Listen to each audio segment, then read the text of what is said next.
Degon, TJ, and Riku.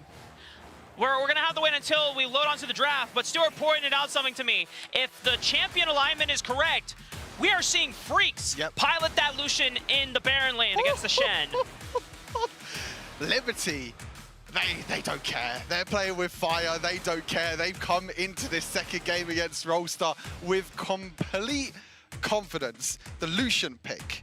The Lucian pick, the Morgana pick as well, the last pick, the Flex pivot pick as well. Yes. The Diana in the mid lane as well for Kona. And this draft was all about Rolster just taking away picks away from Liberty. But Liberty are just like, we got more picks up our sleeve, baby. Yeah, and Liberty took some of the picks that Rolster were like, we're done with this. You know, we're not playing these champions anymore. Liberty's like, are you sure you don't want to play with them anymore?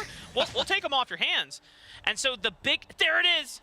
Freaks, Lucian running the exhaust flash as well for the more aggressive setup, but also acting as a defensive countermeasure in case Doe visits the top side of the map. Yeah, he knows he's in there from the first ability, but this is going to be hard for Rattel. I'll be totally honest. Freaks is going to have a lot of early pressure, especially with the Kraken Slayer as well. I mentioned in the previous game with Luna. I mentioned the previous game with the Army bot lane being super aggressive. This is even more aggressive. This is Draven Thresh. If you land one hook, that one auto attack that Draven can land, that Luna can land, is super scary.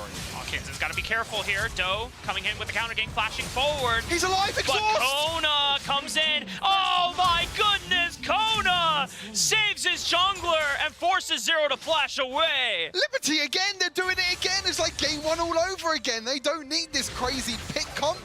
They could just win out the skirmishes. They could win out the 2v2 trades. And you go back to what TJ was saying on the desk. 1v1 Zero as well.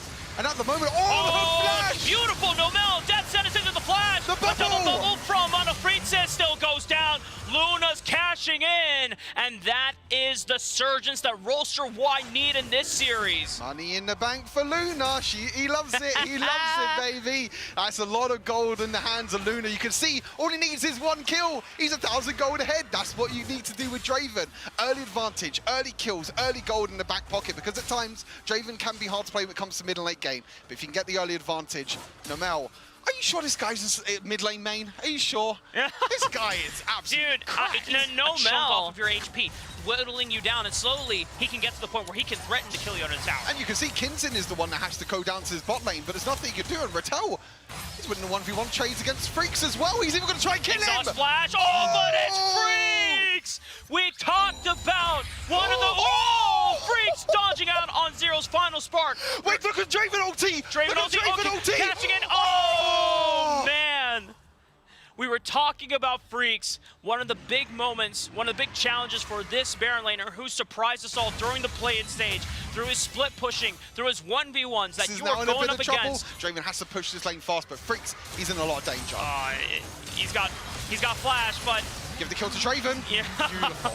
Huge for Rolster. Money in the bank, money in the bank. And Luna is just cashing in. He is now 5,800. He almost 6,000 because he benefits off of the tower as well. Liberty played abnormally in game one, but now you have a big challenge here. And Luna, this is the guy that will try and put Rolster back on the map, back in this series. A two-man dive under the tower against Rattel, holding his ground. The turret aggro almost goes awry. Rattel manages to survive. And Rattel nearly wins the 1 versus 2 as well, because the Sunfire was stacking. But now Rolster playing to Luna. This time, further indexing, all-inning on this Draven. They're setting him up again once, another time, and Kona is the person that falls in result. Boss trying to salvage the situation, but it's another kill to Luna, and he's still almost full HP. Kinsin can't manage to pick up any of the stragglers from Rolster. And you can see the gameplay coming into this for Rolster as well. This is get Luna ahead. This is get Luna as many kills and as much gold as possible. And the hook lands again from the Mel, and Kinsin, oh, he's in a lot of trouble. He has the Baron off buff recall, but look, they're just stopping it every single time. They walk up, it's like, no, you can't leave. You're not allowed to leave. Cyclone comes down. Doe still manages to get out alive. Kinsin can't follow up. Another kill, cashing in for Luna. 8,500 gold. He's so rich on this Draven. Oh my god. And this is a scary thing about Draven. If Draven can get ahead, if he could just keep doing this, look, he's so confident as well. And the Lantern gets him to safety. Yeah, even through the exhaust, Kona thought that he could get that 1v1, which he was very right in his own mind too. Oh no, Kona was going for the dive, but he forgot about the stand United Shield from Rattel. the second win comes in, and Roaster this time they're head in the ones. kills, not and ahead in gold. He's got 9,000. He's on 2 items at 9,000 gold after 8 minutes in the game. That's over 1,000 gold a minute. What is going on? He's 5-0 right now on this Draven. And the stats for his GPM is gonna go crazy after this game, dude. Oh my, I mean, this is the plan though coming into this. This is always what you need to do with a Draven. If you see a Draven in your game, you know you have to play towards that lane. And this is what Roaster did exactly.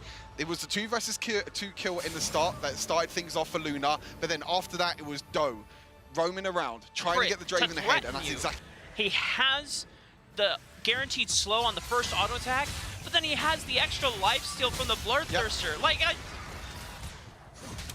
what do you do? Oh God!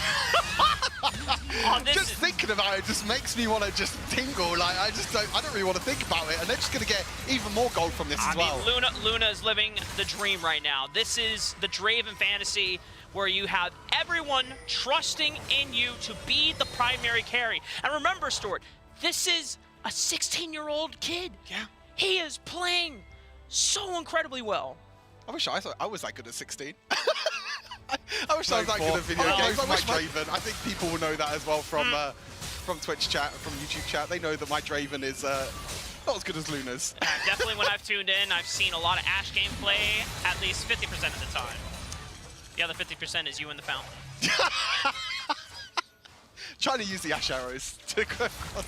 I'm just the utility ADC. I'm never the carry. Happens. Like I said, my team never trusts me. It's unfortunate. Well, Liberty, it's a 5,000 gold deficit, and most of that deficit is on Luna. So normally, one would expect that, okay, win condition simple, just kill Luna. Forehead. That's do you really think it's gonna be that simple? One strategy gets caught out here from Liberty. They're making their advancements here. Luna almost separated here, but groups right back up. Tidal wave coming from afar. Kinzin advancing forward. 3-man knock-up on Luna. Can they get right through him? The stasis pops. Kona with the moonfall. Doesn't manage to get him. Luna's still in the chaos. But he flashes right into the pit, and he can free fire over the wall. Kinzin gets the shutdown onto Luna. That's a lot of gold back into the pockets of Liberty, but they need to take the fight afterwards. Just because Luna's gone doesn't mean Rattel don't have the damage, and I think they're the ones turning it around. Monofreets and Kinzin, it's all up to them. But Roaster with Doe and Zero are fighting back, and they keep Liberty at bay. 3-for-2 trade at the moment. Oh, it's a 3-for-2 trade, sorry, in favor of kill. Roaster has still lost the fight. Oh, and Liberty suddenly, they press up, but the gas once again. They've isolated Luna. No stand United Shield. It comes up, but it's too late. Liberty, somehow, some way, they are finding picks now onto Luna, but look at Roaster, they're in prime position to get objectives back. And this is the same thing again as what we kind of spoke about last game. This is Liberty grouping up, trying to get picks, trying to get kills, but meanwhile Roaster are the ones that say, okay, you can get the kills onto Luna, we're just going to take the objectives, we're going to get the team gold. And instead of getting the individual gold for the kills, we want to get the team golds. Absolutely astounding that Roaster, okay, Final Spark has revealed their position. Liberty, are they this bold to stay on top of it? Doe is going to come over the wall, tactical sweep on the 3. It's a TP. Stand United is delivering Doe right back into the battle line, 3,000 HP. Kinzin, can he secure it? Doe, if he steals it, it turns everything around, and he steals it! Doe comes up clutch for Korea! Luna cashes in on Akona, and Liberty are sent floundering. The remaining members are all scattered, and it's just easy pickings for Korea's #1 seed to show their full strength. That was a desperation play by Liberty. They wanted to try and get the Baron. They want to try and sneak it. But the problem was they were just focusing down Kinzin. Kinzin had to use the stasis. And because he used the stasis, he couldn't use the smite. And now Roaster, they're looking to finish the game. It's only Boss. He's got insane wave clear. But against Baron minions, it's a tough task to be able to live up to. Already Doe stalling enough time under the tower, forcing Boss back. But he gets taunted as he flashes in. Stasis is up. But that's that. Roaster back in this series as we go to match point. What a